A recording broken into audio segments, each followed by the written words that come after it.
سانحہ 9 مئی کے 19 مجرمان کے سزاؤں میں معافی کا اعلان کر دیا گیا۔ ISPR کے مطابق مجرمان نے قانونی حق استعمال کرتے ہوئے رحم اور معافی کی پٹیشنز دائر کی تھیں۔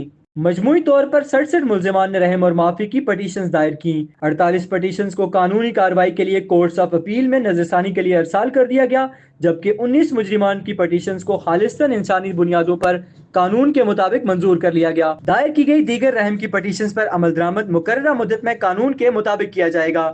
ISPR کے مطابق معافی پانے والے مجرمان کو ضابطے کی کارروائی کے بعد رہا کیا جا رہا ہے، جبکہ دیگر مجرمان کے پاس بھی اپیل کرنے اور قانون اور آئین کے مطابق حقوق برقرار ہیں۔ ISPR کی جانب سے جاری کردہ اعلامیے کے مطابق سزاؤں کی معافی منصفانہ قانونی عمل اور انصاف کی مضبوطی کا ثبوت ہے۔ نظام ہمدردی اور رحم کے اصولوں کو مد نظر رکھتے ہوئے انسان کی فراہمی کو یقینی بناتا ہے۔ یاد رہے کہ اپریل 2024 میں بھی انسانی ہمدردی کی بنیاد پر 20 مجرمان کی رہائی کا حکم جاری کر دیا گیا تھا۔